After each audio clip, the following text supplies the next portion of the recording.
Okay, we'll go ahead and get started where we left off. What we're working on in the class right now is a lab, what we called Lab 0102. And we kind of left off last week. This is the beginning of week 2. And what we're looking at this week is kind of finishing up this lab and gearing up for our first hands-on test.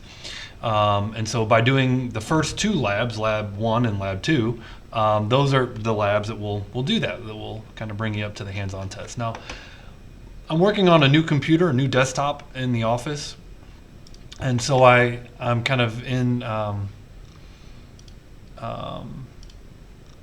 initial setup phase, and so I have to bring down my repos. Now, thankfully, I did push my code last week on my laptop, and so I can kind of come into here, use GitHub Desktop, and reclone.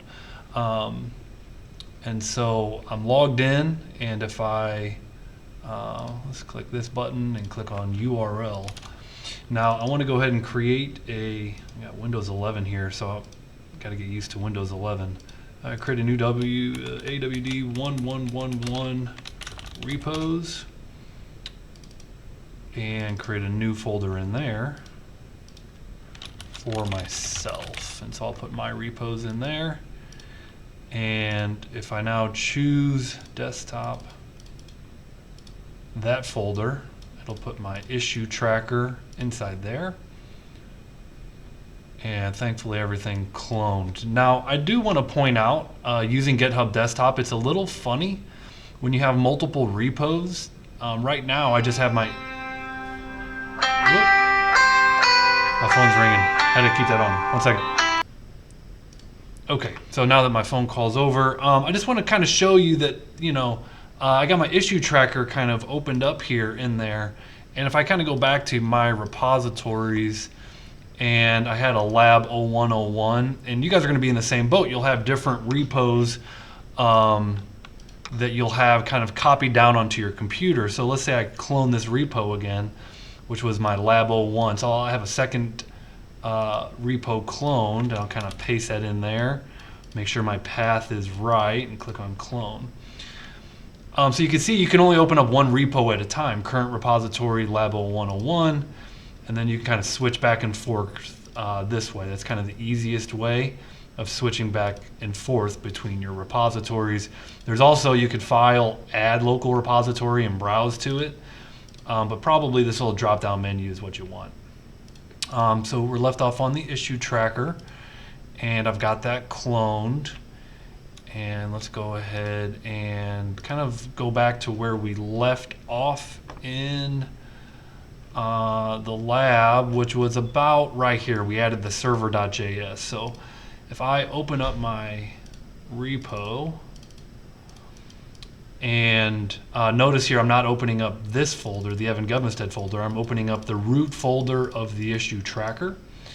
That was kind of one question that I had over the weekend was, opening up what folder do you open in Visual Studio. So if I show more options, I can open it up with code.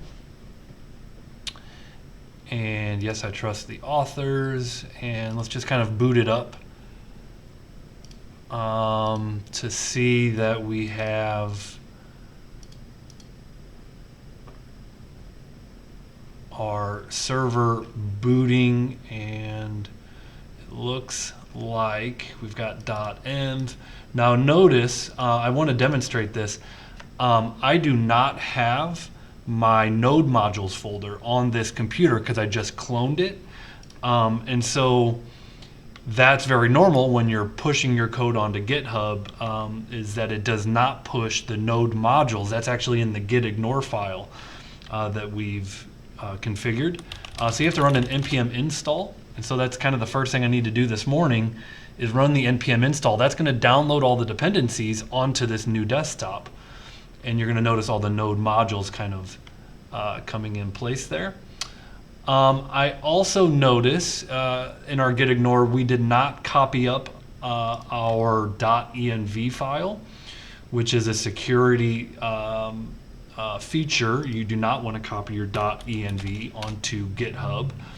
So I'm going to recreate my .env per the lab, and if I'm remembering right, there wasn't much to it. Yeah, yeah, debug equals app :*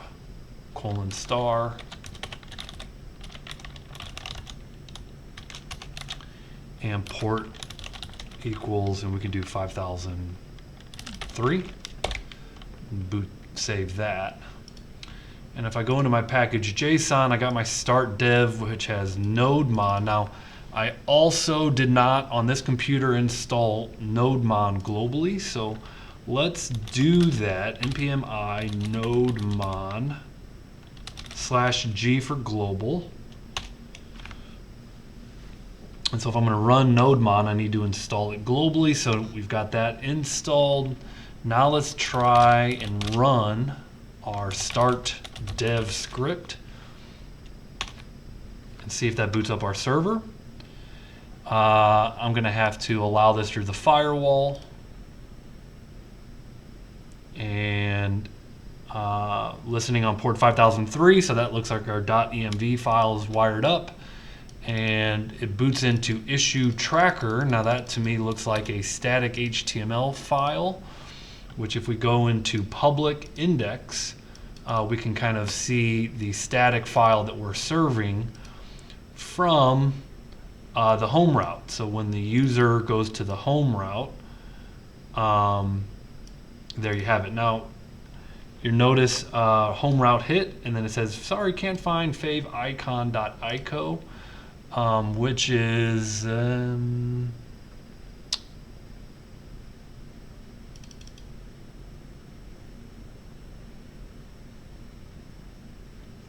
must be coming in from some of the HTML that's rendered. If I browse into here, I like putting this at the bottom. Let's see if it tries to bring in a favicon somewhere in here. Not all that important. Somewhere in here, someone's trying to bring in a favicon.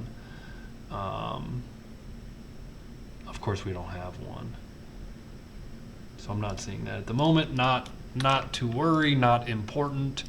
So we're kind of up and running where we left off on Friday. We got setting up my environment taken care of. We got add server.js taken care of. Now we're here, add the user API route module. And so you're going to notice the first thing, it says add the following starter code to routes API user. And so we need to create a folder for routes API and user.js. And we're going to use the express router that we worked with last week. And so it's going to be a second chance to work with express router. I don't recall doing any of that. No. And so the first step is, let's go ahead and make a folder called routes.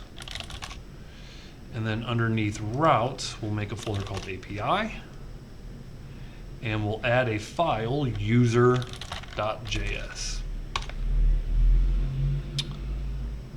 And in here, we're going to update our, to the newer modules, whereas the current lab kind of has the older modules. We're going to update that code as we go. Okay, and so over here, since we're going to be making an express router, the first thing we need to import is express. And then we make a router, which is a smaller version of express, express.router. And let's import debug from debug. And we'll do debug user.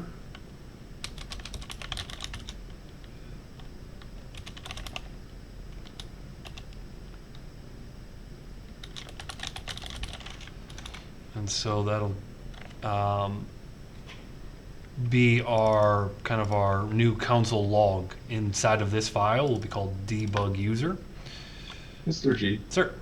Would you mind zooming in on your code just a little bit? It's Yeah. a wider view on this desktop. Yeah. Good idea. How's that? Thank you, that's much better. Great. And then we're going to say router.use.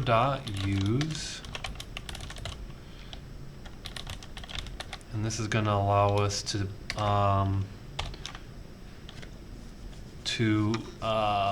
allow forms to post data to this route, which we talked about this line of code a little bit last week.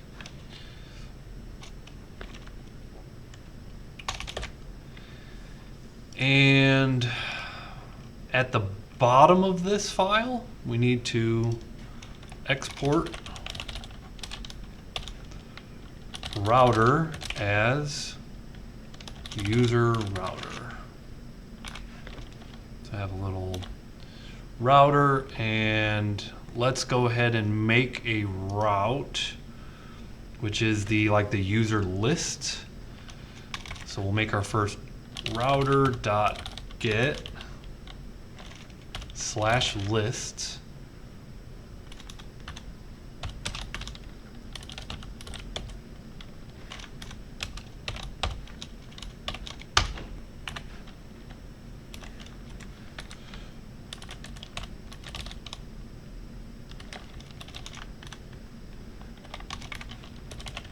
Debug user, we'll say list route hit, and then we'll just respond with a little JSON that says success, and put the semicolon in the right place. Okay, so this is a part of the route. Remember, you kind of set this up in two places. You have to set it up in the server file, server.js, as well as the user .js. So to kind of go back to my server file, what we're looking to get is /API/users/list. That's kind of the full route that we're looking to get to. So we have to add in the server.js. After here, we're going to register some routes, and this will allow us to do app.use. Again, app.use is middleware, and we'll say here's the first part of the path. It'll be /API/users.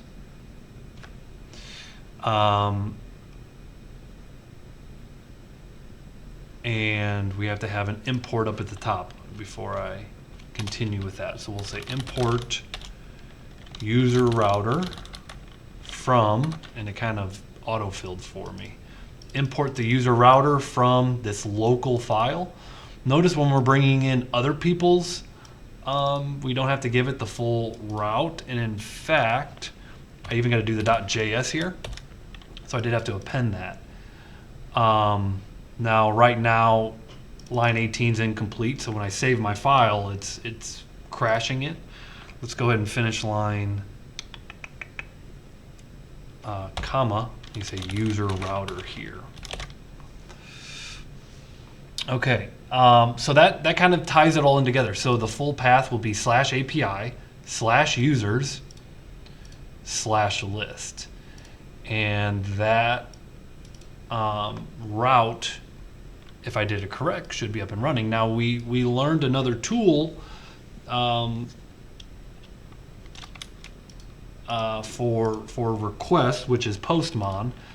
If I boot this up, bring my home page, and I say /API/ I believe it's users plural /list, you can see it responds with JSON.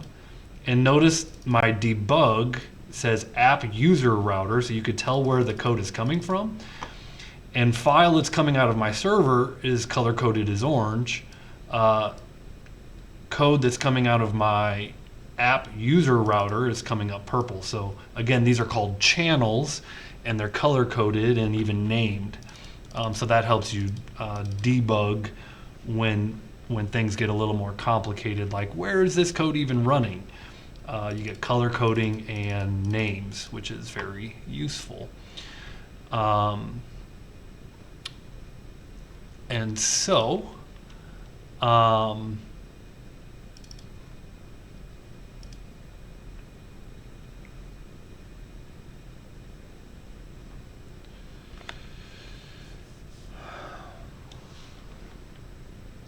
now what I'm going to do is I am going to, now we know this route is working. Let's go ahead and, like we did before, let's make a users array. So here is an empty array. This will say fix me, use this array to store user data, and for now we will replace this with a database in a later assignment. And so for right now, we're just storing everything in an array. Later on, that'll come from the database. And here, my res.json will just return the users array, which is an empty array right now.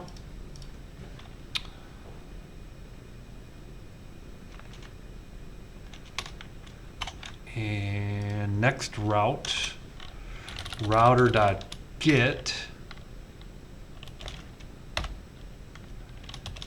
Remember, when you have a colon in the path, that is what's called a route parameter. It's essentially a variable. This is a variable that allows you to put a number for the ID, and then you can query using that ID.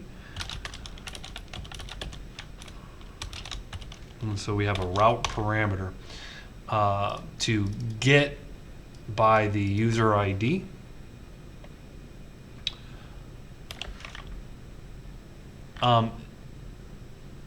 Interestingly enough, the order matters here, because if you put the user ID above the list, then it would interpret the word list as the user ID. So when you have two routes which are get at the same destination, in this case list in the user ID are in the same destination, like the same fully qualified path, you have to have list before you have the variable user ID. Again, otherwise it would interpret list as an ID. So order matters here, just something to keep in mind. And this is how we actually read the request object. Again, the request object is coming from the client, and you're now able to read this user ID from the parameter variable from the path, if you will, and store it in this variable. So this is reads, line 19, reads the user ID from the URL and stores in a variable. And now we get to do a little bit more code. Fix me, get the user from users array and send response as JSON. So this is going to be something that we come back to. Got a few more. Router.post. So if you think of a post is a form submission, and this is going to be registering a new user. So adding a user into the array, if you will.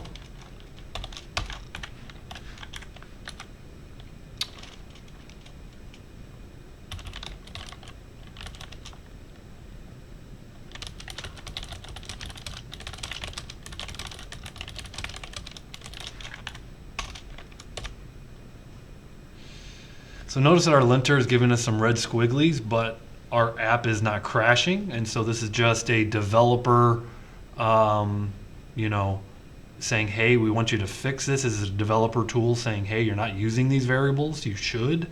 But it's also not crashing.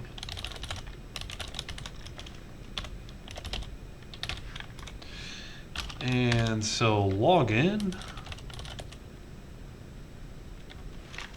is going to check the user's email and password and send responses JSON.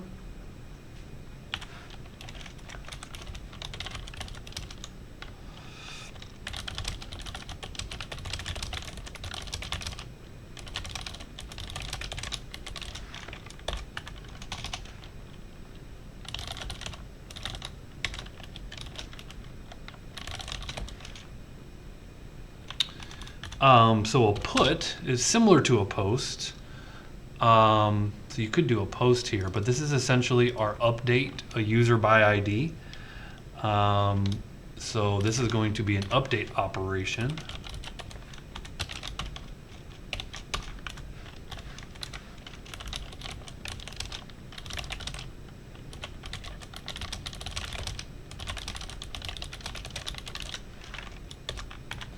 And finally, a delete. And so this is very similar to the exercise we did just the other day. And we're going to delete a user by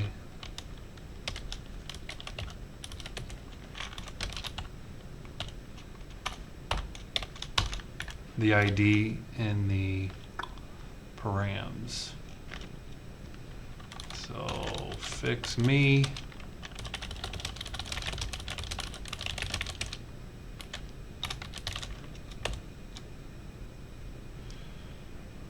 Okay, 41 lines to kind of template this out. Let me zoom out temporarily to get a snippet of this.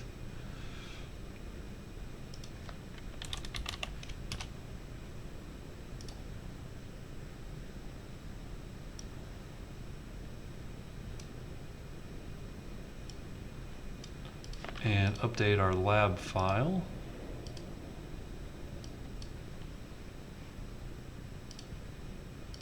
Okay, next we're going to do basically the same thing for another entity, and that's a bug.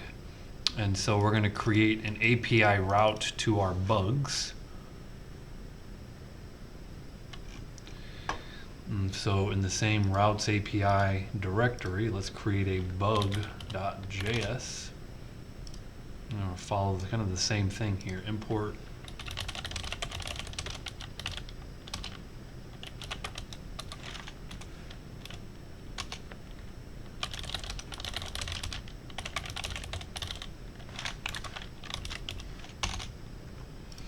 we had a router, import debug.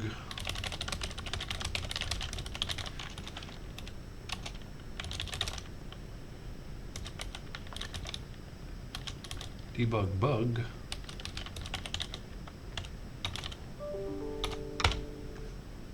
It's debug. You just call parentheses. App : this was debug bug, we'll call it debug bug app : bug router.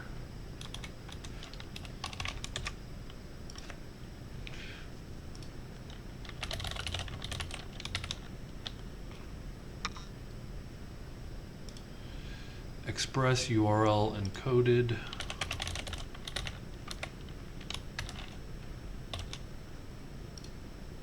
Extended false.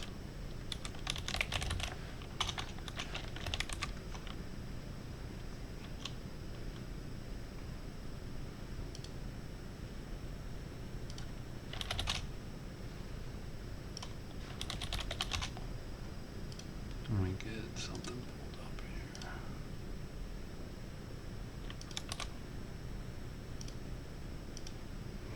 There we go.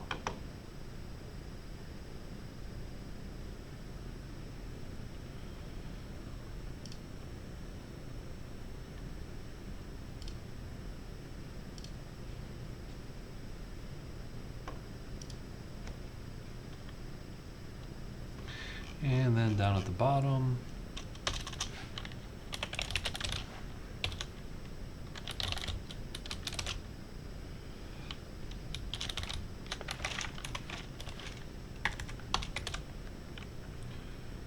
let's go ahead and bring in our list.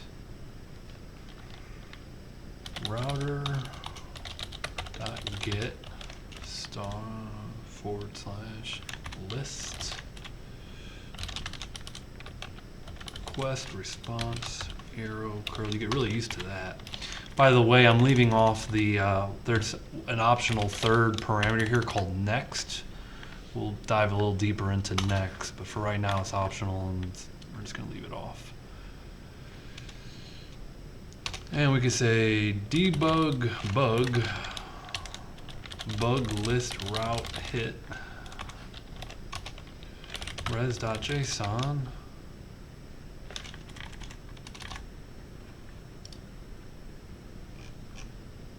bugs array const bugs array is empty array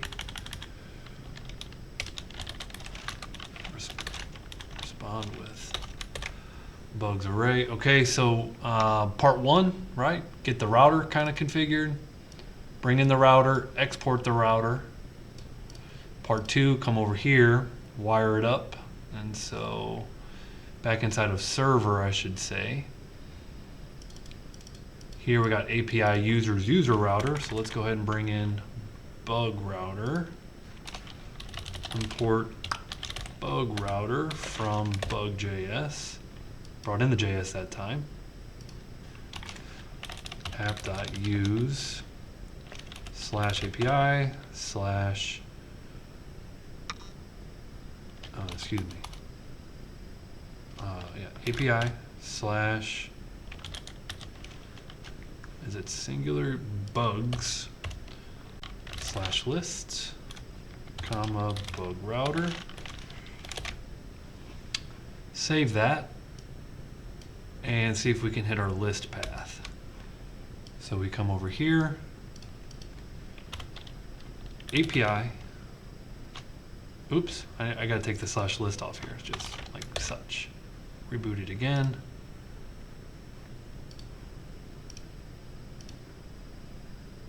I'm not sure if I need to refresh. Home route hit /API /bugs /list. Okay, we hit the bug route, bug list route hit, and it returned an empty array. So that's working.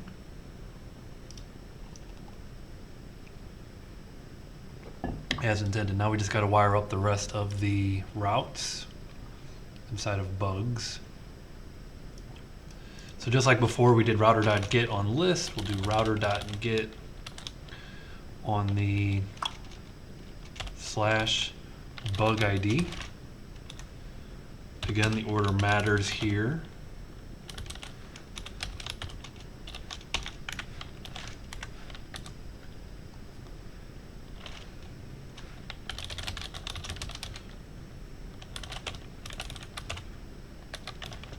Okay, read ID from the route into a variable.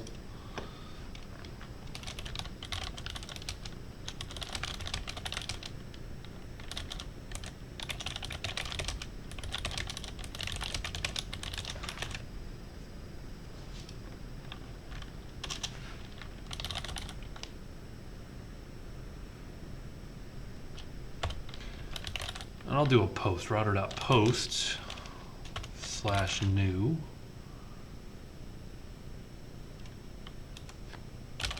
You could do a put. For now, I'll do a post. Rec res.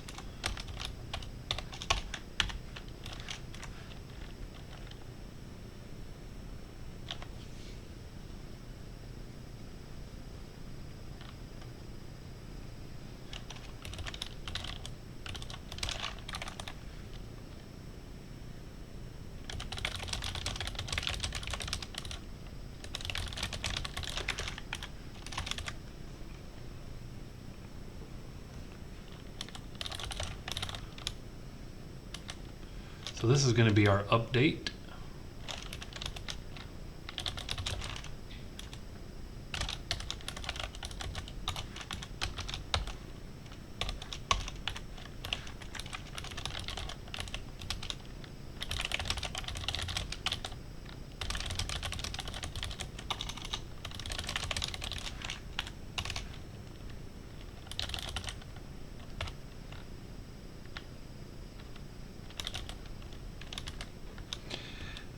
Here is one. This route is slash, you provide a bug ID and classify it. And so you can give a bug a category like,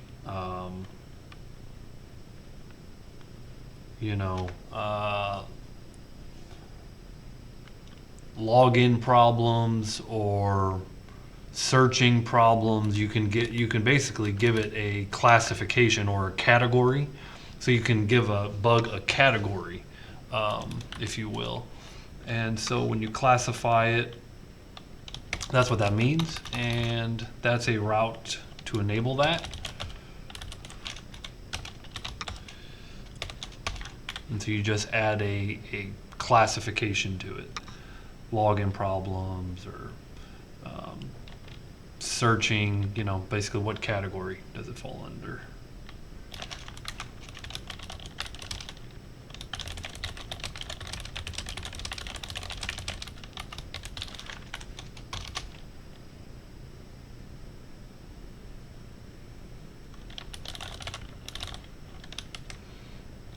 This is an interesting one.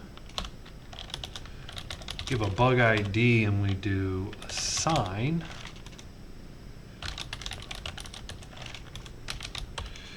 And that's going to assign it to a user.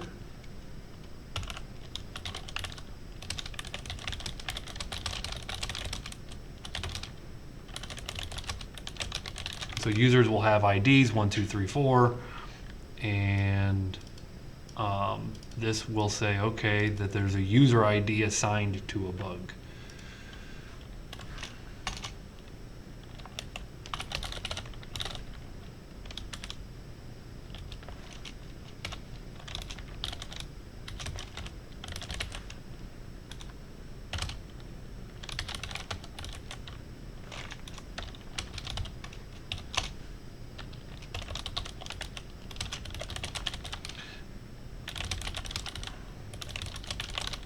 So closing it, it's just a bug is closed, Boolean, true or false. And so I'm here in our array of bugs. Each bug itself will have a property for closed, and you could say true or false. And by default, the bug is not closed, but then you run this route to close it and change it to true.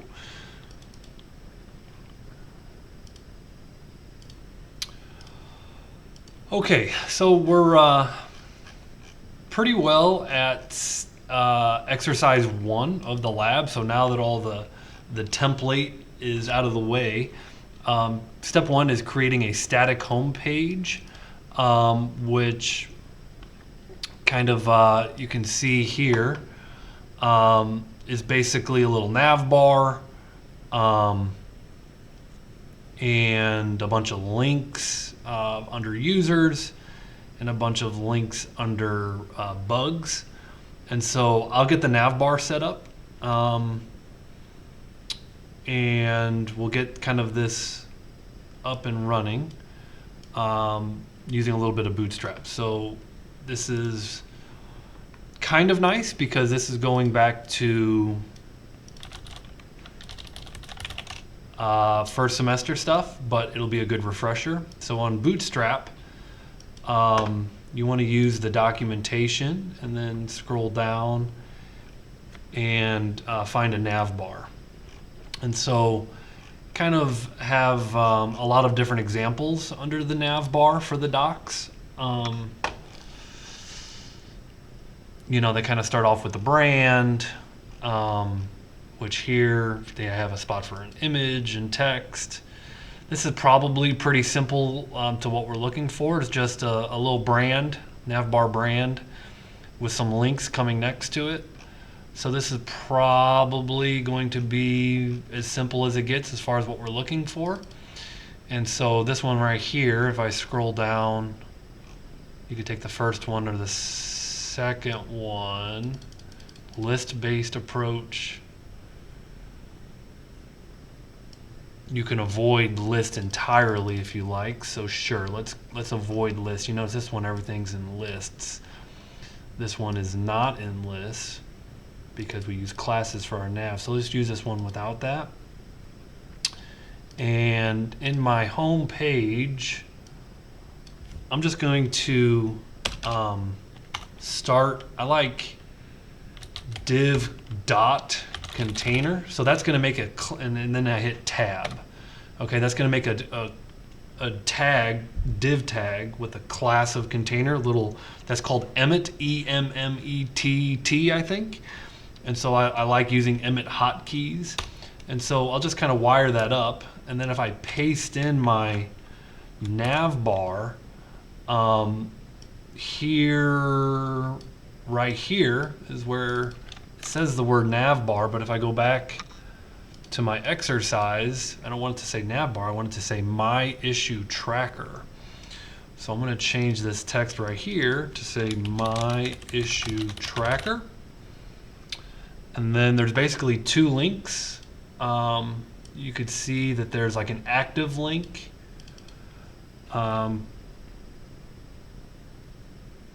So I don't really want that to be active. I'm going to get rid of that active class. And this is not, so ARIA current page tells the screen reader that it's the current page. That's not what I want. So I deleted that, and I want this to say users. I want my next link to say bugs. And I don't want any links after that. So I'll just disable those and kind of click, and there you can kind of see my nav bar. Now, BG dark.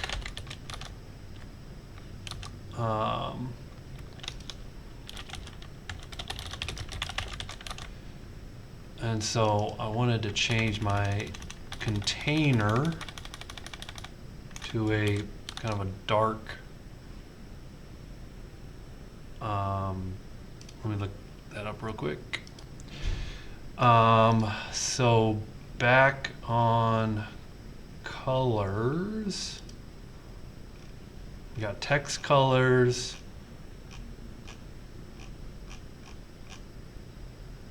background, there we go. Class of BG primary, BG hyphen dark.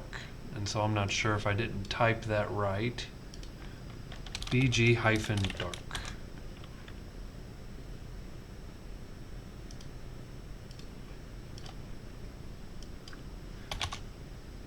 Okay, so that is doing a dark background, and as I fill that in, so that's on the container. Let's do on body. Class is BG dark. Refresh. Okay, that's kind of what I was looking for. All right. Then in the lab, we basically have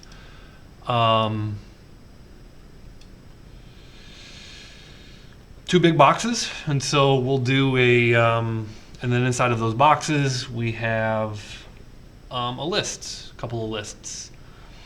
And so why don't we just do a bootstrap row with two columns. So kind of underneath our nav bar, ends right there. I'll do div with the class of row, and I'll do a div call -6. And let's talk about this, right? So in Bootstrap, you got to add up to 12. So if I do call -6, that'll add up to 12, and I just do 1 and 2. And as I'm getting more and more things open now, keep track of all this. On my home page, refresh. Okay, 1, 2. Now notice I've got dark on dark, I've got black on dark. So let's do text white here. Refresh. Okay, so we get white text. And I've got the two columns, and then once I get down, it's always two columns here. And so that's fine. just for the sake of this, let's do text center to just get everything right in the middle. Cool. And let's do margin top 3, just a little space that down. Okay. And now we can start coding our boxes. And so for that, I'll just make turn the borders on my columns. And so let me kind of close some things I'm not using. Where'd my Bootstrap docs go? Must have closed it. Get Bootstrap. And if I go back to the docs and I turn on borders, there's borders. And if I just do the class of border, maybe I want to do a colored border.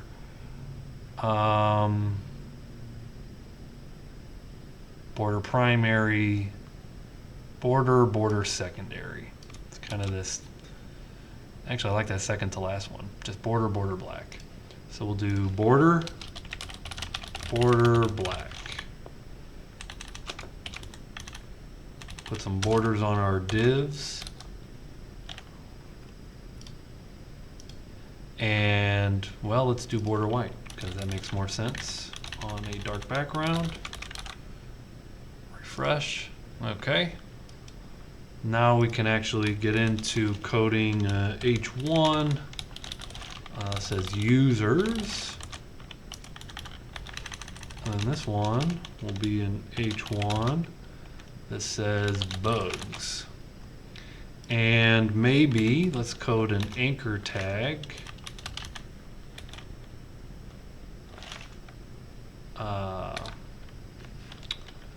That will go to our users route. So let's make users an anchor tag.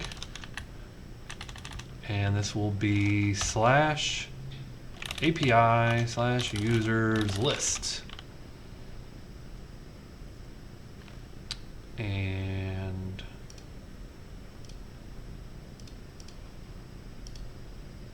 big H1. That brings me here. And so that's good. And this one will be an anchor tag A. And again, I like Emmett, I just had A and then tab. This will be slash API slash bugs list. This will put the bugs here. Refresh. And if we want to remove that underline,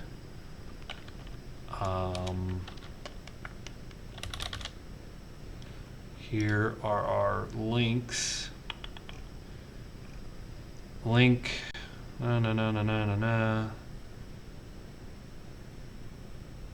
light underline, offset underline, all sorts of things you can do with links. Colored link.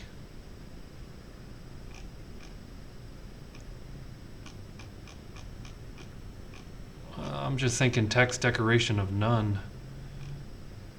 Get rid of the underline, but I'm not seeing, see a light underline.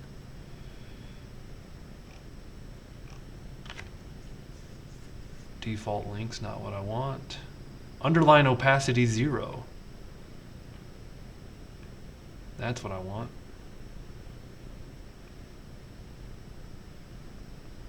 Link hyphen underline. Isn't that interesting that you have to turn the opacity to 0? So let's go into my link. Let's add the class of both those two. Okay. Kind of come back to my file here. No more link. Finally, we'll go to our list group and bring in something like that. I mean, I guess in the in the lab, you actually keep the bullets. I'm just going to do a list group. And so now that we have our link under our H1, let's paste this and we'll say user 1.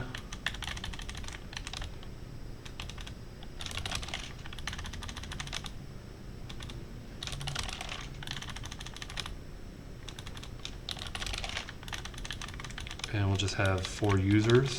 It's good enough. Come back, refresh. There's our users. Let's add some padding to the bottom.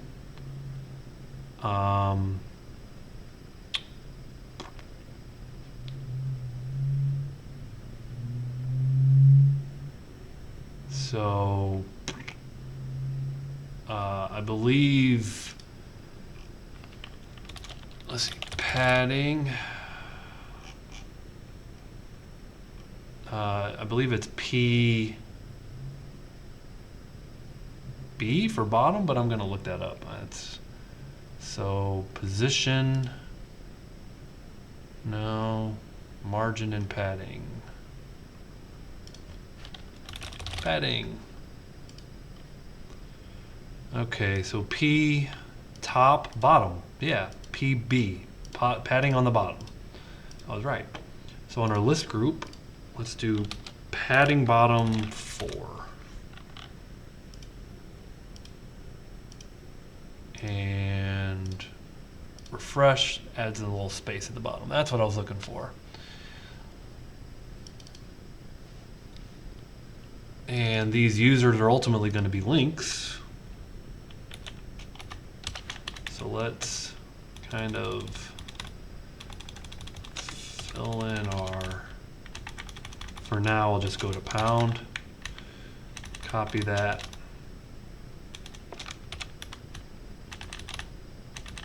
paste, paste, paste, 2, 3, 4.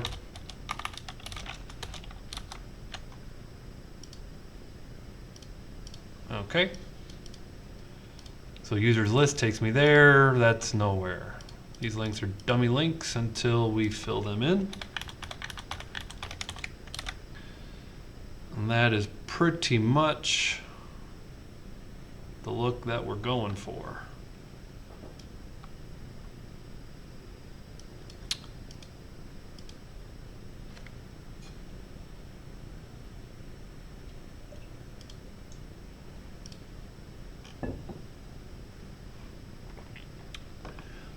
Exercise 2, implement a small users array. And so a user, email, password, you kind of scroll down a little bit and see all the fields that a user has. And so when I create my user, here I am over here in my users array. Let's just create a few users that have those fields. Email.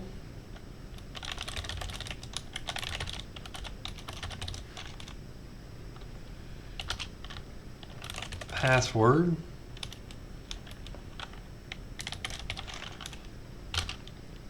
Full name.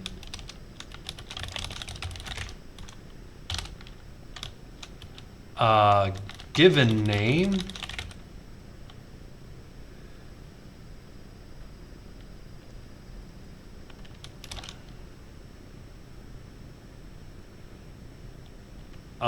Which is basically the first name in America, but keep in mind other cultures, their given name is not their first name. So other cultures might take their family name first and followed by their given name. So given name is more culture sensitive. Given name, Evan. Family name.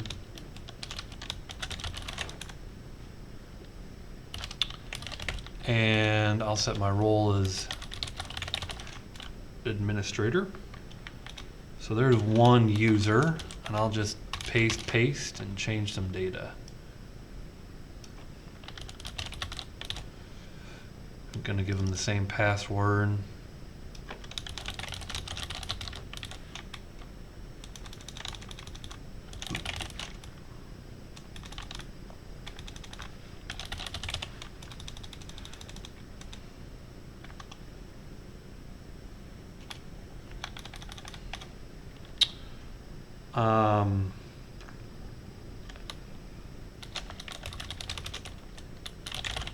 Quality assurance. Why are you not happy with my role? Shorthand property assignments are only valid in destructuring. Oh, it's roll colon.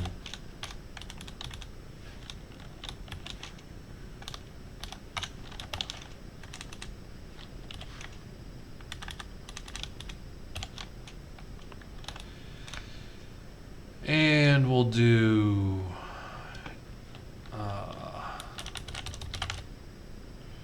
a Redick. We'll give him an extra and Charles a less.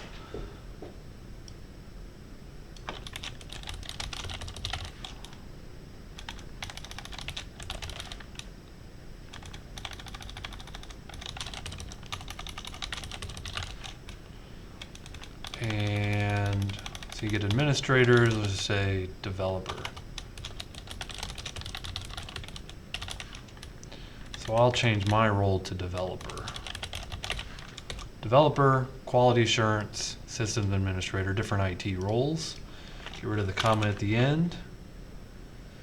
And when I hit my list, it should respond with my users array. Refresh, hit, respond with my users array. We're going to need Postman for this exercise, so go ahead and boot up Postman.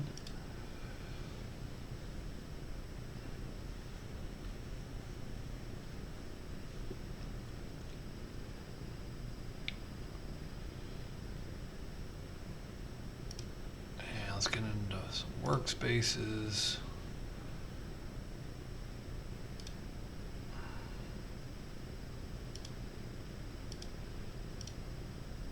So I've saved this before.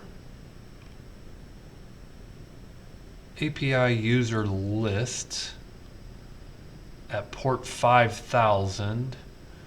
Now, am I running on port 5000? The answer is no. I'm now on 5003. So if I save that, API user list,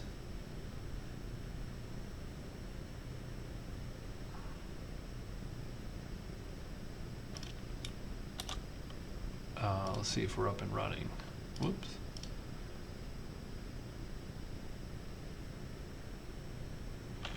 So here's localhost, users, plural. And so whether that should be singular or plural. Okay, so now we have Postman to list our users at localhost 5003. And so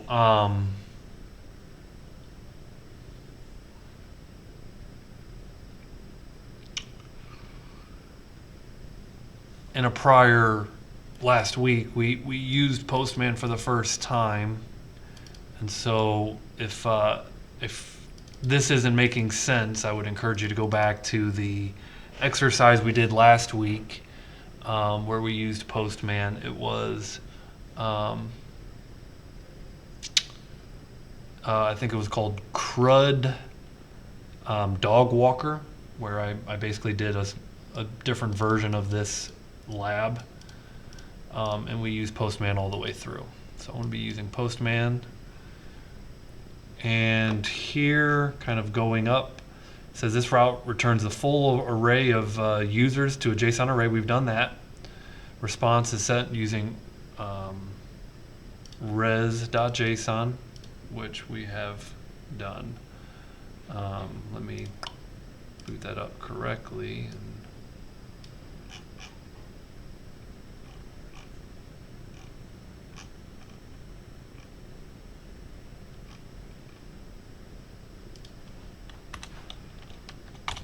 If there is no user with the provided ID, oh no, okay, we're already there.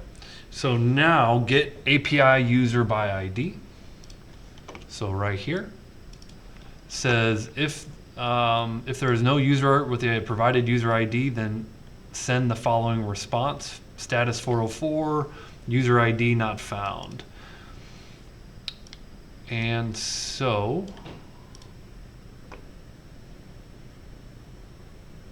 let's go ahead and run a lookup using find. So now we're going to search for a user by ID.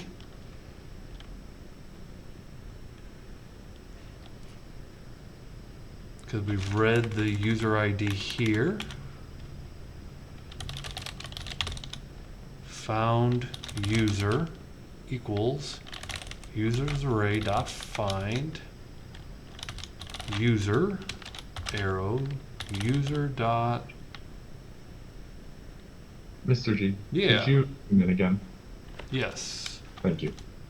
I'm just now realizing my users don't have user IDs, so I can't do that. So let's start off with the ID of 1.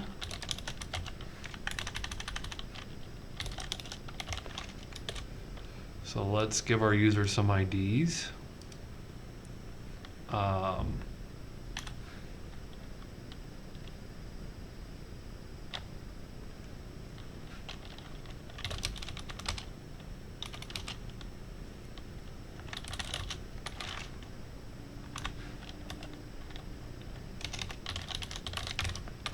If found user, success, else, user not found.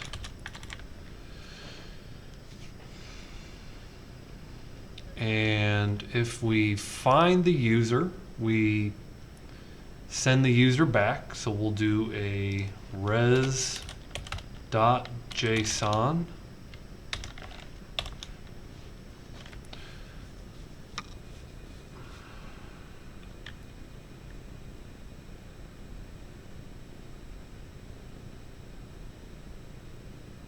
We just need to send the found user back.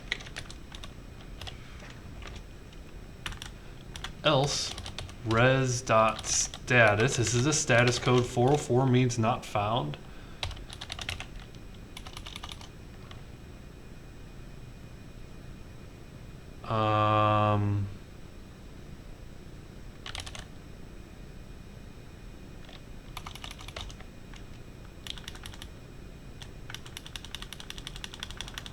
What was the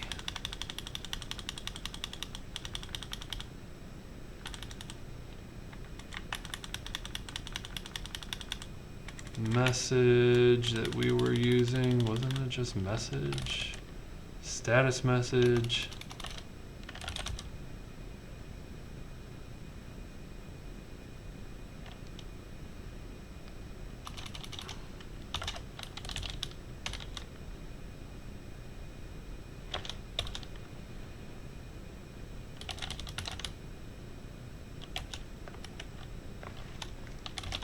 We just send a little JSON back.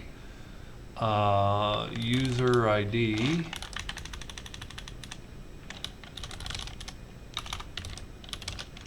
User ID not found. Let's get that in the template string. Not found. Okay. So it's a GET request. It's at the same path as before, except for we provide a route ID. So let's go back here. Let's find user by ID. Let's change this to 5003. Users plural, ID 1. Save that, send it. And it does in fact send back Evan Gudmestad. If I say 2, Charles Corrigan 3, and user ID 4 not found. And it gives me a 404 back on the status code.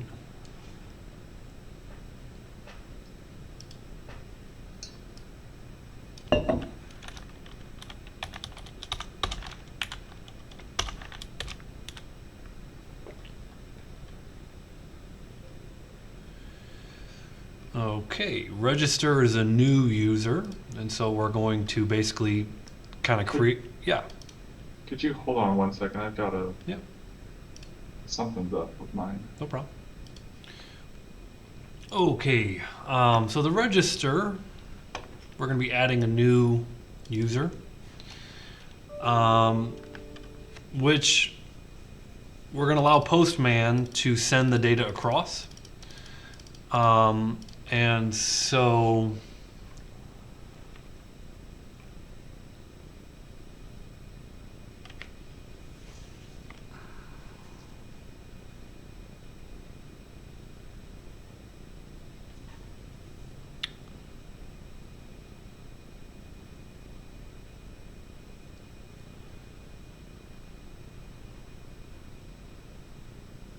we need to make sure all the data is there, which is email, password, full name, given name, family name, and role.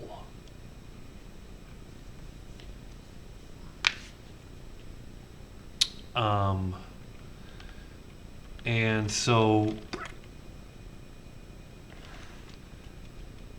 we can do destructuring. So let's do const email, password, full name, given name, family name, role equals rec.body.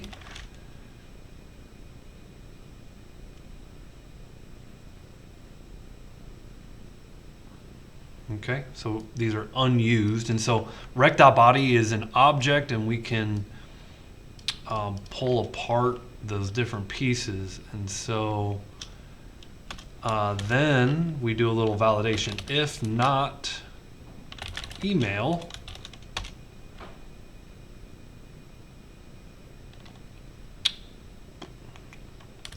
res JSON error, email is required.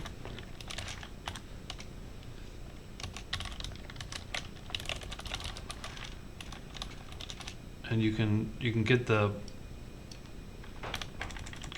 hang of it just after one. We're just going to do this for each one. 1, 2, 3, 4, 5, 6. You got to paste it 5 times. 1, 2, 3, 4, 5. If not email, if not password, if not full name,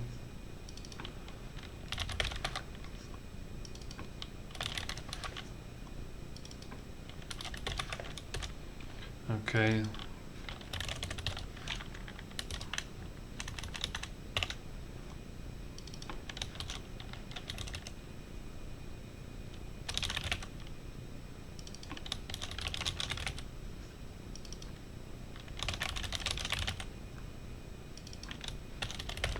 Okay, so this is just data validation.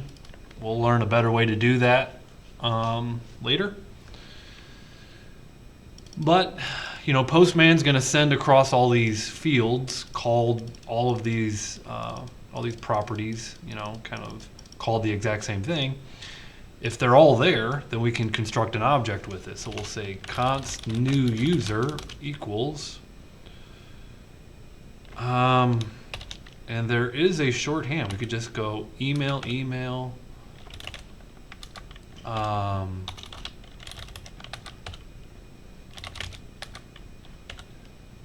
So this is a shorthand syntax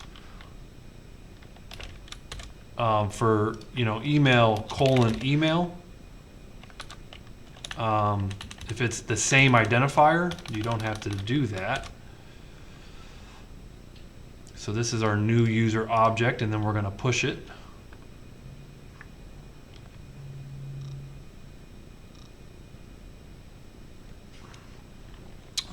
So we'll say, now we need an ID. So So if we get here, this is it's not the most sophisticated thing, but let's let new user ID equals 4. So we'll start off new user ID and new user ID, and that new user ID will go up after we assign it. So it'll go 4, 5, 6, and so on. If we reach this point and then we push it, so let's push our new user onto our array. So it's just users array dot push new user, and then we'll give a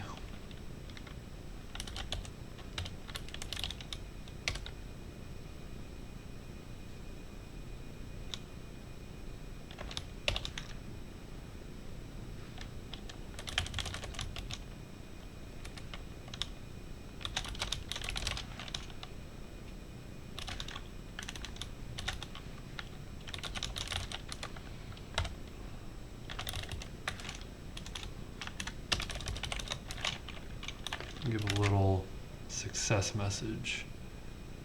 Otherwise,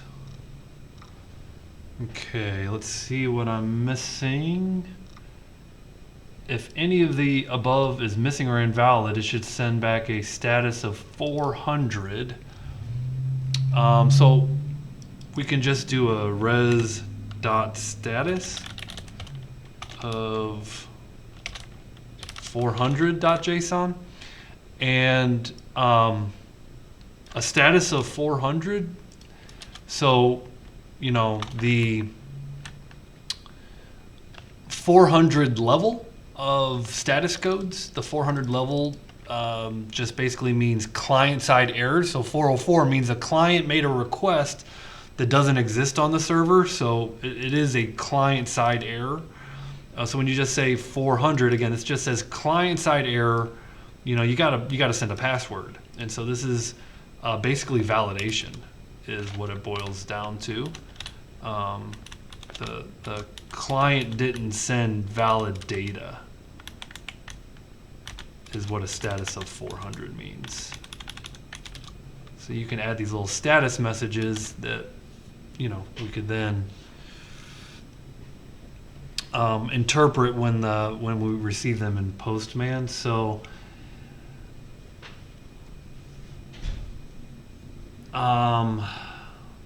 it says if there's already a user with the provided email address, then send a different error. Email is already registered. So that's a different one. We haven't seen that. Of course, we're going to do a lookup by the email that's kind of red here, and we'll test that. We'll code that in a minute. If it's all valid, and send a status of 200. So we could just add a dot status 200, which is basically valid request, new user registered.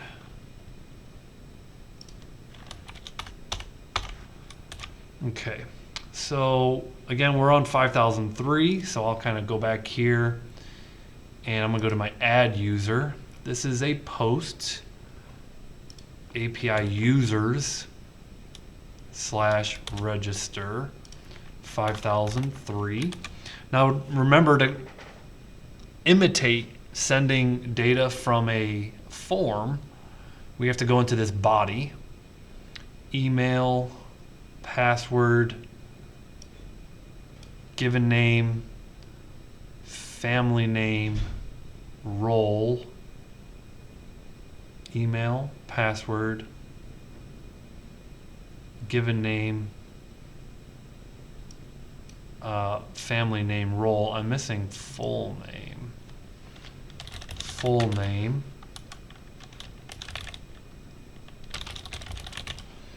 So I'll add Paul Smith as a developer, and there's 1, 2, 3, 4, 5, 6.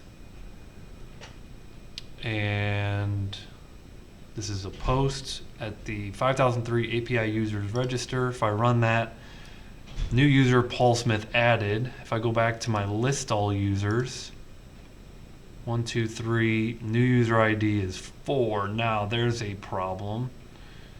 That needs to be ID of 4. So kind of go back here. I say ID colon new user ID. And if I reboot that, add user, save my route, post it, Paul added, list all users list. Now we're looking good. And if I leave one out, if I go to add new user and I can uncheck the full name and send, it says error full name is required, and something didn't like it down here. Let's see what that error was.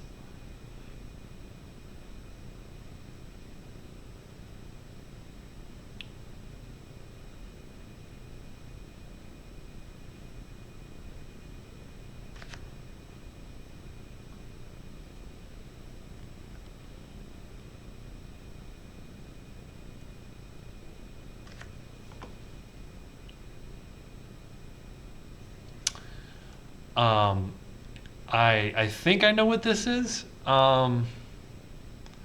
Here we have all these individual if statements running and sending a response back, but then here's another response.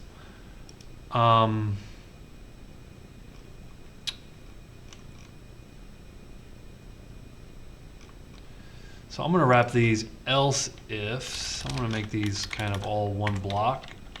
Else if, else if, else if, else if. Then I'll say else. Then we add the user.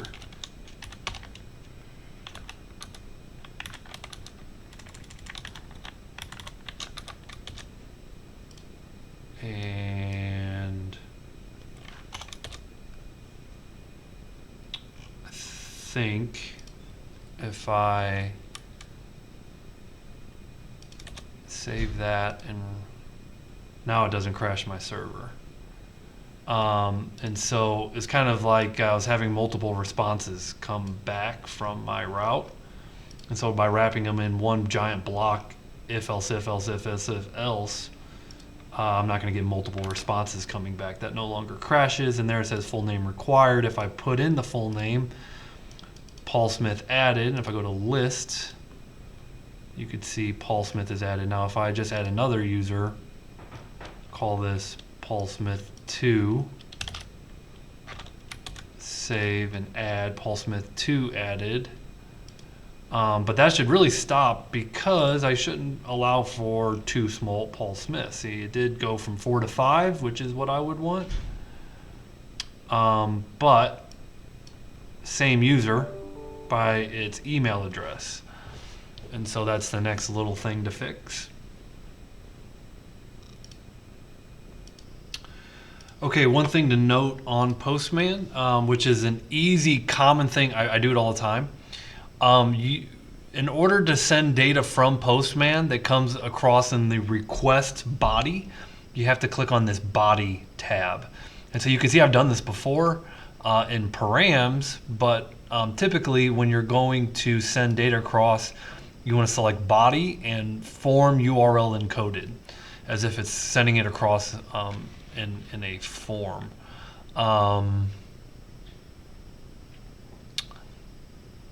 And so the next thing to fix, so just remembering to click on body in all of your add user. Notice I'm in body, not under params, but form body. Okay, URL encoded. The next thing to do is, if the email already exists. So we get to this point. We know that all the data is there. And before we create a new user, we could do if So let's just say found user const existing user equals our find method. So users array dot find user dot email equals email. If existing user is truthy, error message, else add the user.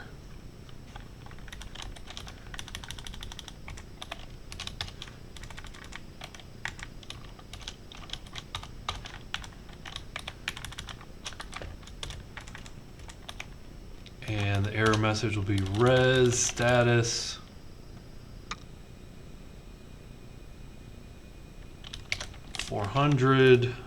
.json error colon template email already exists.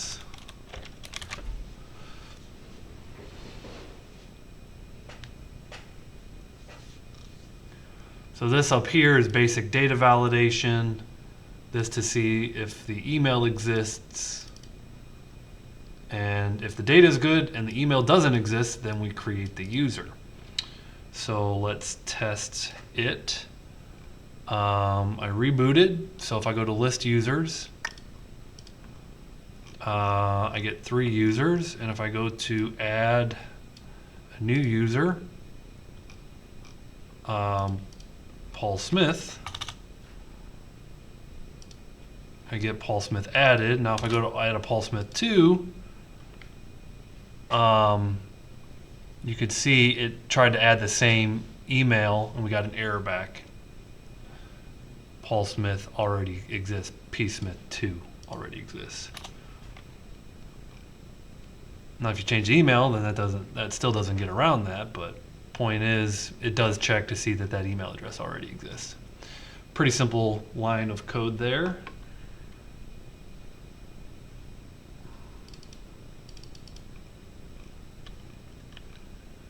And now we get a login route.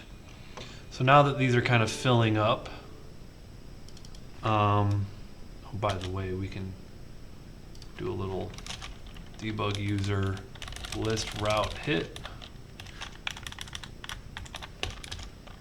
debug user get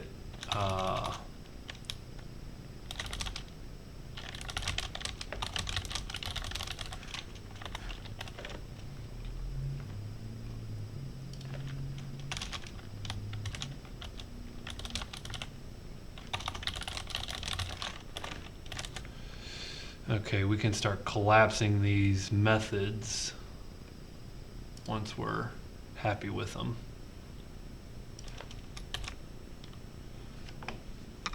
Looks like we've got 3 more to go. Next one is a login. So we're gonna loop through our users array and search. So this is a basic searching algorithm that we're going to write. So for loop, I'll change I to I. My array is users array dot length. So this is a pretty standard for loop. And we'll say if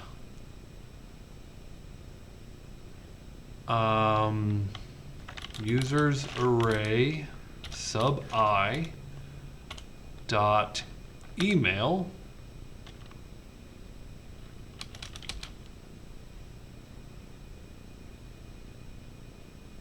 now we need to read the email, right? So let's bring in from the rec.body const email password equals rec.body. equals email and users array sub I dot password equals password.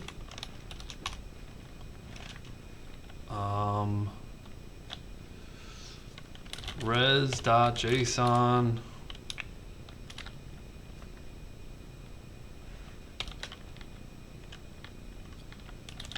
success. What does it say we do? If the email and password correspond, then send a status of 200. Res.status 200 and welcome back. And we could just throw in the username.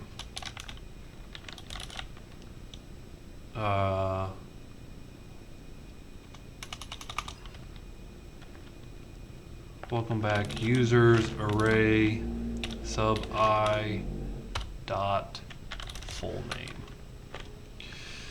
So if you find a match, send it back.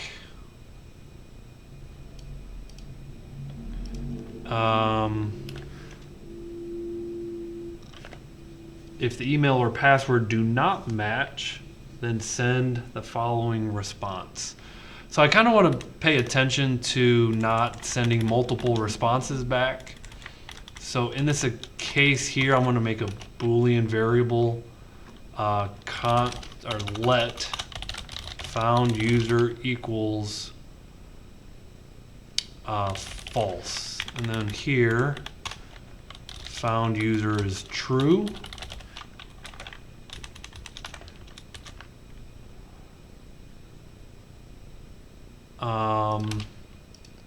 And then at the end of my loop, still I would say if found user is still false, then we send back res.status of 404, no, and it says 404 invalid login credentials, please try again. Status of 404 dot JSON error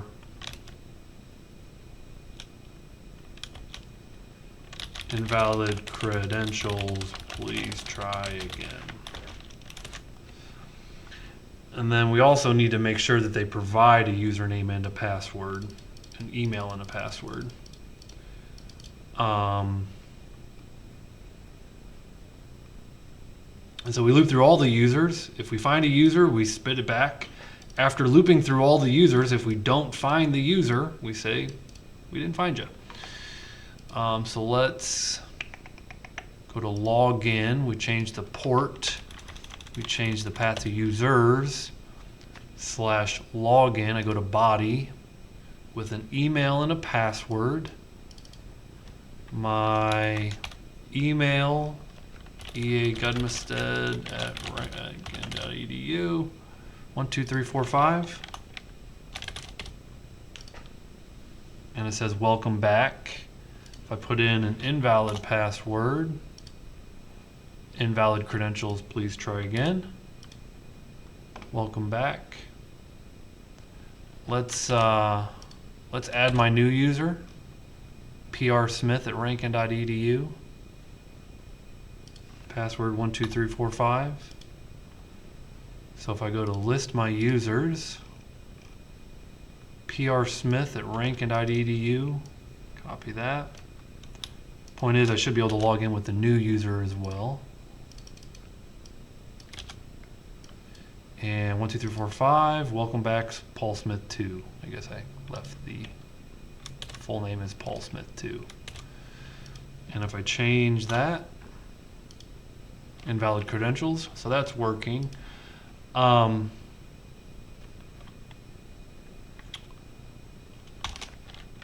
If not email,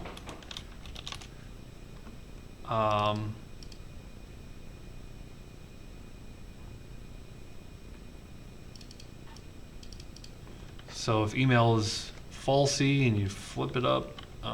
You say res.status 400 dot JSON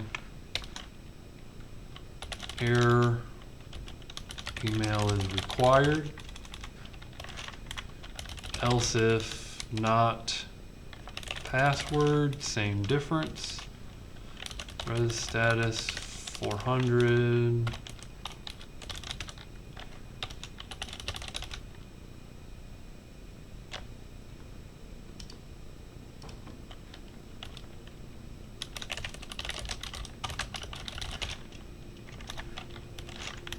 then we say else, wrap all of this logic in our else, and I'll tab it nice and pretty to get that lined up.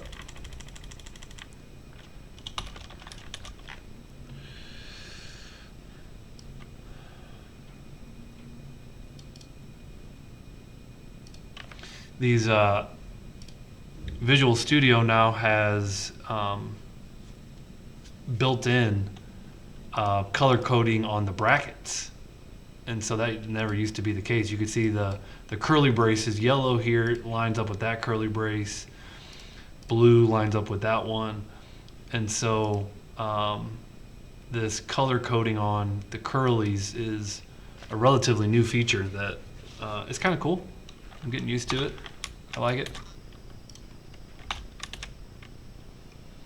There used to be an extension you had to install, and then Visual Studio was like, hey, it's a good idea. So we checked logins. What are we? Invalid credentials, new users. Oh, let's leave it blank. Let's go back here. Let's leave off the email. Email is required. Let's leave off the password. Password is required. Put them both in. Doesn't know who you are. I add my user, Paul Smith, 1, 2, 3, 4, 5, Paul Smith added. You can see down here, new user, route hit, so that's good. And if I log in, nope, it's 1, 2, 3, 4, 5. Welcome back, Paul Smith. Awesome. Okay, so I want to explain this loop in a little bit more detail. This is kind of similar to stuff that we've done in the C# class quite a bit, where you store data in an array. And here, we're looping through our array of users. And so it's pretty standard for a loop to loop through all of your users. And then you check one user at a time. So user array sub0 dot email property equal to, whoops, is it equal to the email that's passed in? That we're reading out of the body. So we're checking one user's email and that user's password equal to the password that's sent again from the requests from the client. So you're looping through one user at a time. Now notice this if statement should probably be indented because this for loop, if it terminates, you loop through all of the users, then you're checking, hey, if you never found a user, send this message back. So this if statement is outside of this for loop. Once this for loop finishes and you never find a user, you check this. And another way of writing this line, is if not found user. That's two ways of writing the same line of code. And so just to explain that search logic a little bit more detail, you've done that before if you took the C# class, but wanted to explain that in a little bit more detail. All right, picking up where we left off, update.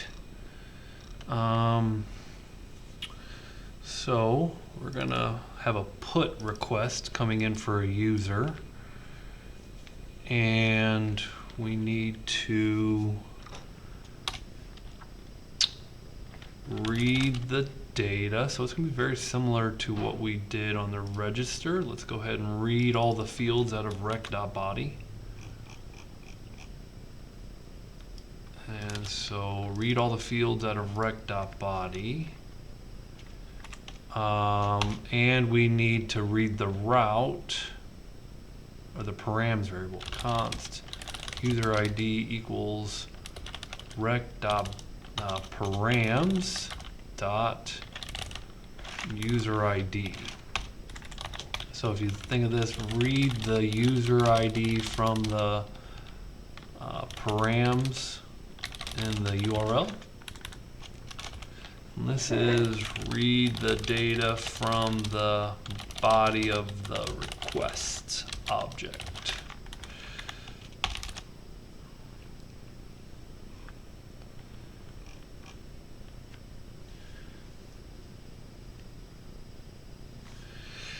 Now, these are not mandatory. They could just update one field.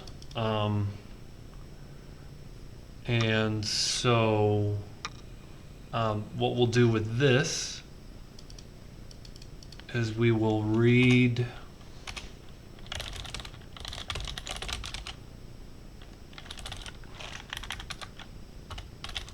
we'll find the user,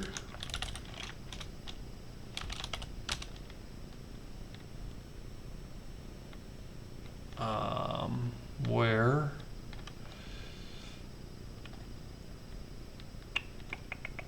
user ID,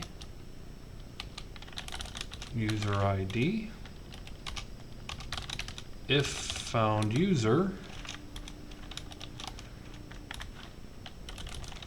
else user not found. So if we find the user, let's read the data.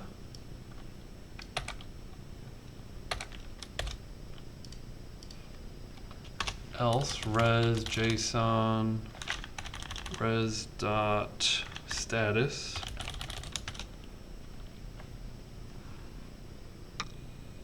(404)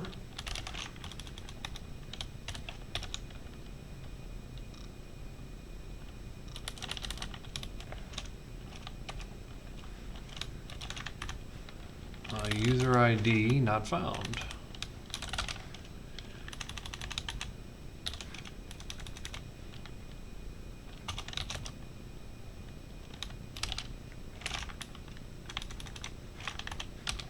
Not found. So we'll send a little JSON back saying error, user ID not found. And keep in mind, you can update one field at a time or two fields, and so it'll be kind of it'll be individual if statements. If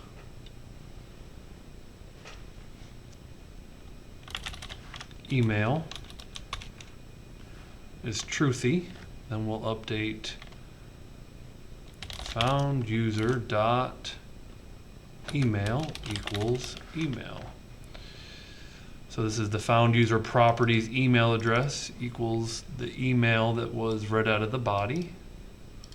And a bunch of individual if statements here, not else ifs. If password is truthy, found user password equals password. If full name,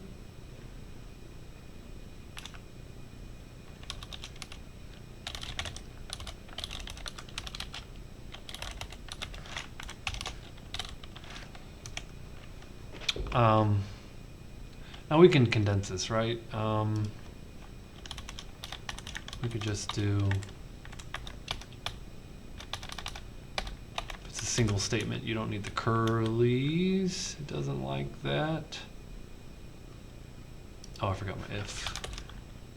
Okay. So we can get these down into one-liners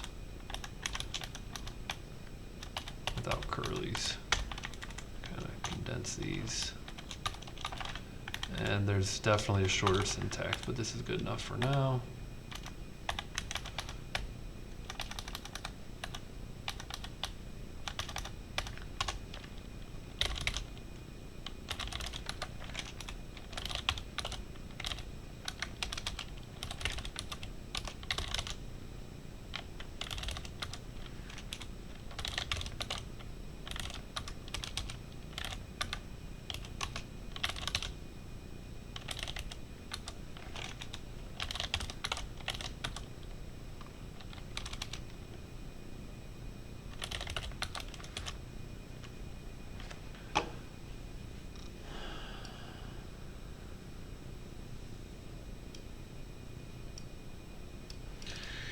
says set the last updated field to the current date and time.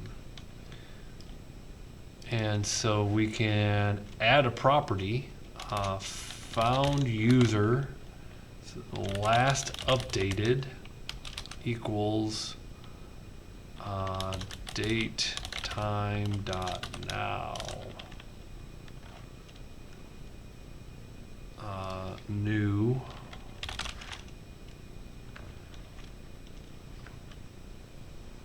date time dot now, new date dot now.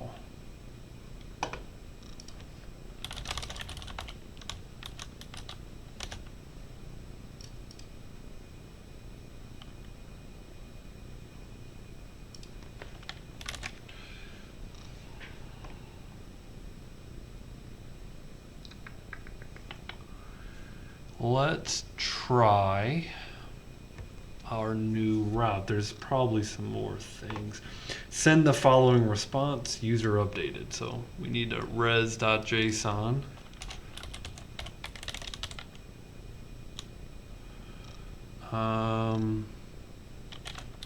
Success.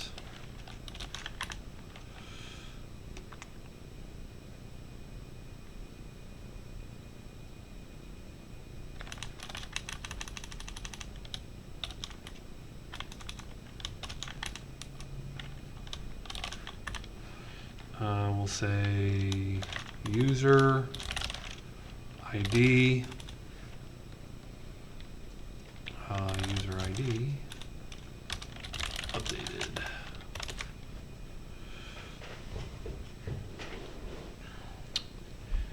And now we gotta let's do a invalid user followed by a valid user. So here's my update user. It is a put. It is a put. You're going to notice I've got a different ID here. So I'm going to work with user 10, which does not exist. And this is API users 5003. So localhost 5003, API users 10. I would expect that to say user ID not found. Can't find users : 10 put. So it's not finding my route.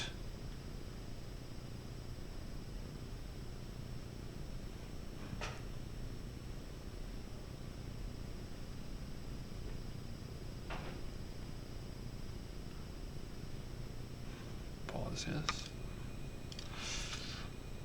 I mean, just to verify, I can do a debug user update route hit.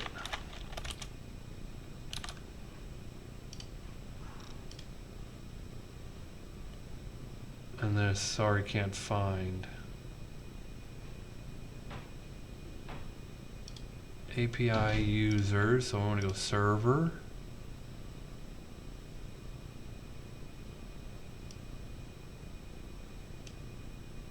Okay, now, I think I know what's going on. So we've got to put here.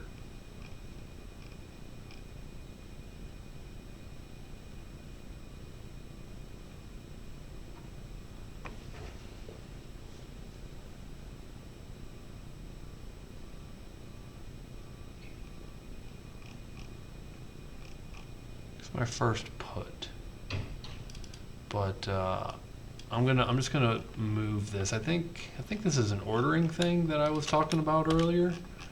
And notice if I put this at the top, if I put this to be the first one, and I save that, and then I hit it. No, same thing. Okay, good. Glad that's not it. Kind of put it back down where I want it. Oh, it's / user ID. I put my colon in the wrong spot. There we go. Now user ID of 10 not found. So my route is being hit. Now if I go body, and let's just update my full name.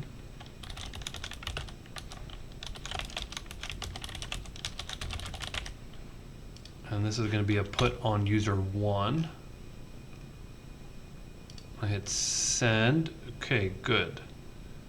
Date now is not a constructor, so it doesn't like my new JavaScript date now.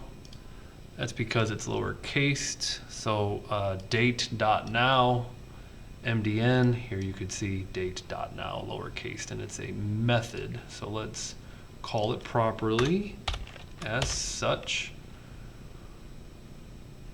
And now back to my article on MDN, because it's still not happy. Date.now.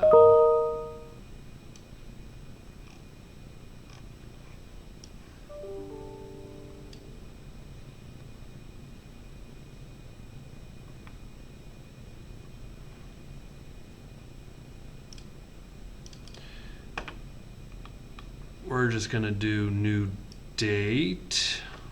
Date.now is not what I'm looking for.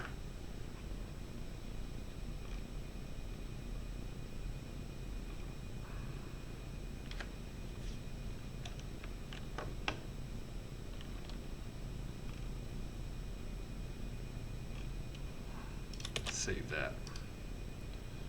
Run that. User ID of 1 was updated, and if I go back to my list all users, now I have a middle name on my full name, and I have a last updated property. Now that includes the date and the time, so we can factor that a little bit differently to .get date if we wanted to. See if we can chain that .get date. See if that will make us happy.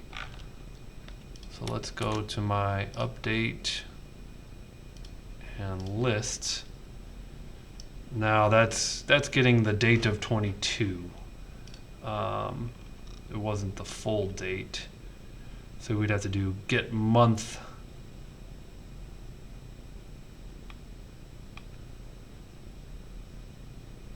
Get month, get date, and get full year.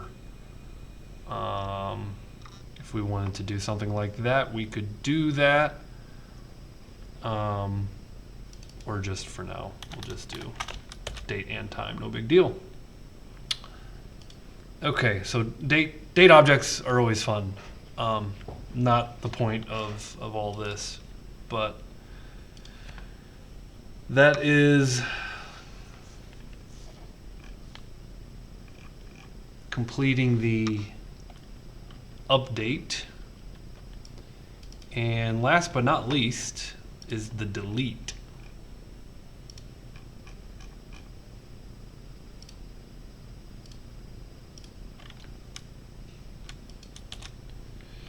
And so if I go to delete by ID, 5003 users, just go to delete 1. Obviously that's not complete.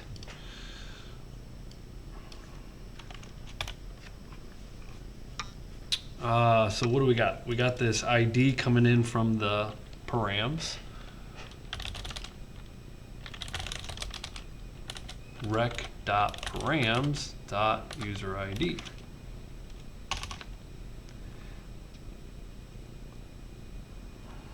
And we're going to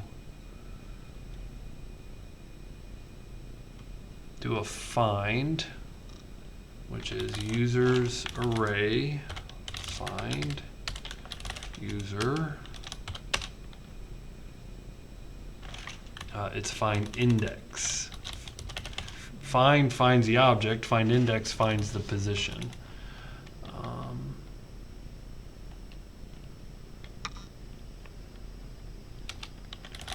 User ID equals user ID.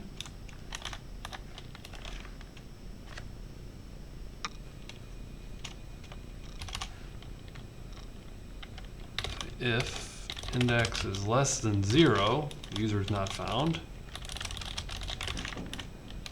else. Remember, we use splice the user out of the array. Res status 404.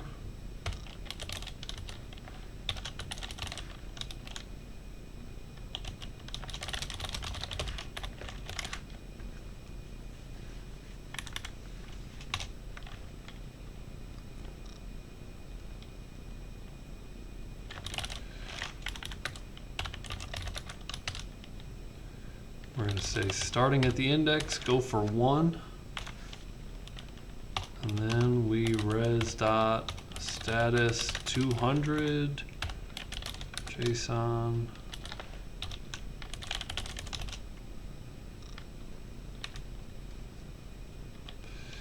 User ID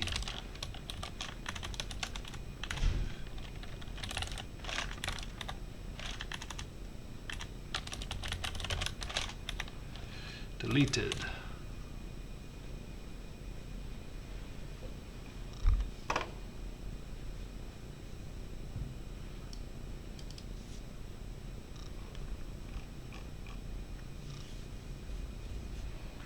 Okay, to test. Postman delete ID of 10. Save it, run it. User not found. User ID of 1. User ID 1 deleted. List all users. No longer exists. User ID 2. User ID 2 deleted. And there you go. Users are deleted.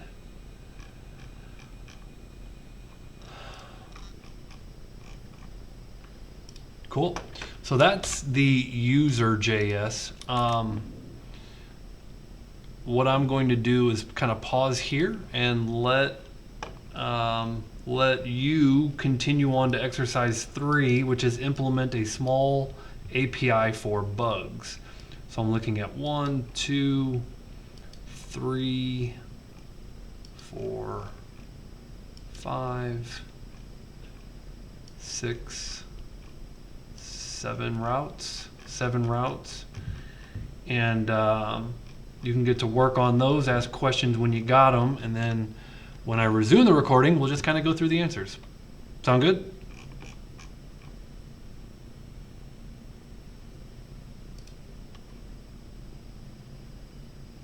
You with me, Grant? Oh, yeah, sounds good. All right, great. I'm going to go ahead and pause. Okay, so we're coming back, and Grant, who is participating actively in the class, has taken what we've done with users and incorporated the other side of the lab, which is bugs. And so I've asked Grant to demonstrate his code, kind of starting at the top of the lab and walking through it. So Grant, I'm going to shut up and give it over to you. All right, so at the top, it's pretty similar to the users, where I just establish an array with the ID, title, description, and steps to reproduce, and that was from the Google Doc.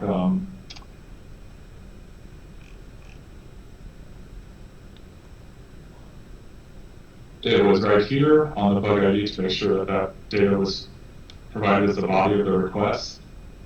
And so the first request is just to get the full array, and that's nearly identical to, I think actually we did that beforehand. So the getting the bug ID,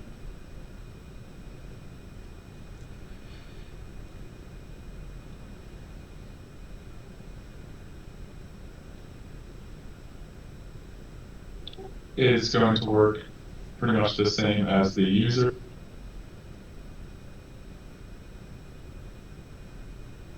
We're going to get the bug by the ID and all of the information with it, and then if you get an ID that's not assigned to a bug, it will bring up the error message. Cool. Hey, Grant. One Yes. thing, if you go back into Postman, I want to show you kind of a neat thing. You've got all your under your issue tracker. You've got all your requests together. And Yes. if you maybe right click the issue tracker folder, you can make a subfolder. And so let's see, add folder. And then you would just call that folder user. Yeah, user requests or something like that. And then you can drag all of the user requests into that. There you go.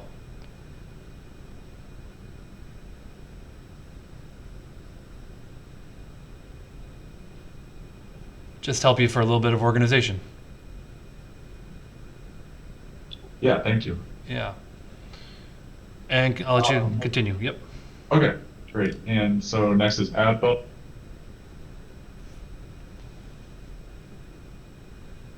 Which is this right here. So it's checking to see if title, description, and sets to reproduce are provided and giving an error message if any are not.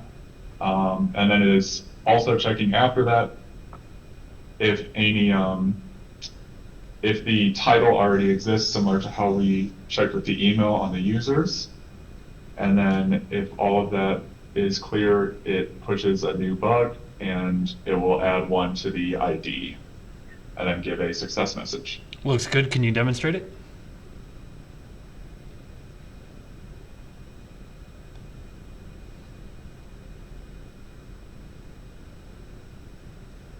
And then go back to your list.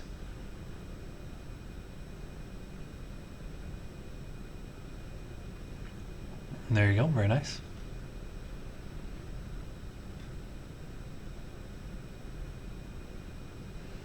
And is next classify? Let's see. No, next is update. So this, I had first the finding an existing bug language that we had in the users, making sure that it is actually found and giving an error message if it's not, and then if it is, it will just update anything that is included in the body of the request. And I see you got the found bug dot last updated is a new date, and so that kind of creates a new property on your bug. Oh, yeah. Yep. And can you demonstrate that?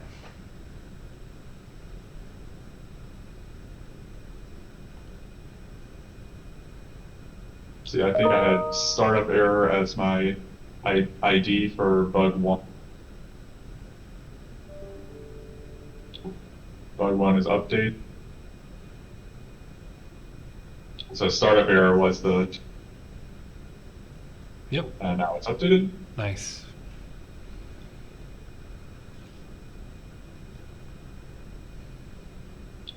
Oh. I guess it doesn't throw an error if you don't update anything. And we could handle that if that's the case, but yeah. And there's when nothing's found. Very nice. And then classify was adding new fields to the existing bugs. So we had to do the data validation for the found bug again with the bug ID and giving an error if the bug ID was not found. And then an empty field error message. And then it was adding the whatever classification was put in, and then adding a new date stamp and a success message. Yeah, and so we got a classification, like boot up error or whatever it may be, classified on. So that's a date that represents when it was classified, and then you have a last updated, which you were asking the difference between what's the difference between classified on and last updated. And you can update a bug a bunch of different ways. Not only update its classification, but you can update it like with new technician notes or anything like that. And so there would be a property to kind of be a difference between those two things, two different properties for those two different things. Can you demonstrate that?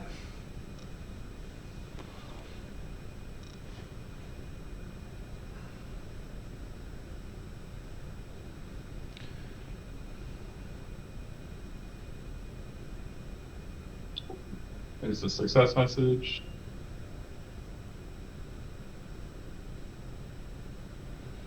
Very nice.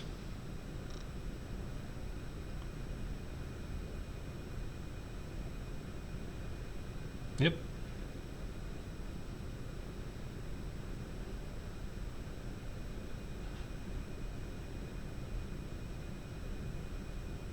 Very good. Data validation.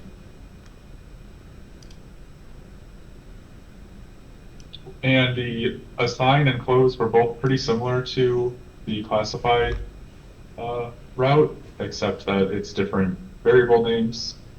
So there's two coming in, assigned to user ID and assigned to username, and the same kind of errors for required fields and the bug ID needing to be found, and also adding the assigned on and last updated. And then a success message with both the bug ID and the name of the user that was inputted. Yeah, so let me kind of you get the bug ID from the params, and then we have the user ID and the username coming from the body. Good. And username required. Can you go ahead and demonstrate that?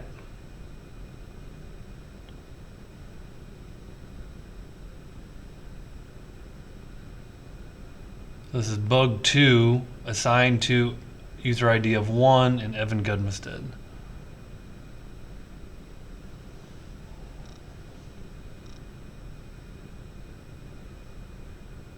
There you go.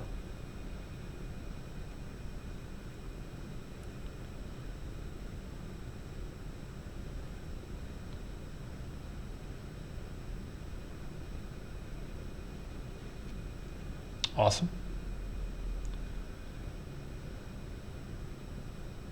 And then bug close was a pretty similar language with getting the bug ID from the params, and then doing the same found bug validation and the same empty fields for the closed field validation, and then adding that to the existing bug along with the new date and last, or the closed on and last updated with a new date, and then a success message. Looking good. You want to demonstrate?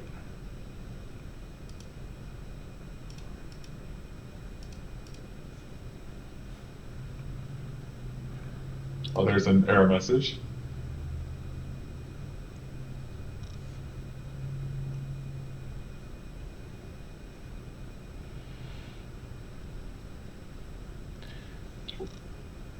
Cool. Now you could set that to be a Boolean, like true or false. So closed to true or closed false Oh, yeah, yeah. would be my only thought. Otherwise, job well done. Do you want to fix that, send that across true, false kind of thing? Sure, so That'd just be in Postman. So go over to Postman and go to your closed route. And you would set the value to true. right. And you might need to reboot your server and reset the data.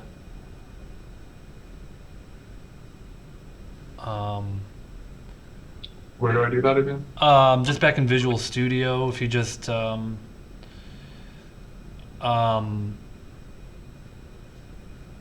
Control C in your terminal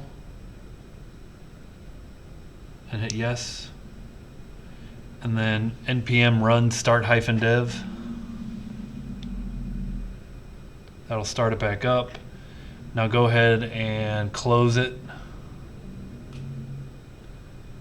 and then go to your list all bugs and see if it came across as a string true. Yeah, so you'd need to convert that from a string true to a Boolean, true. So that's fine. It's fine for now.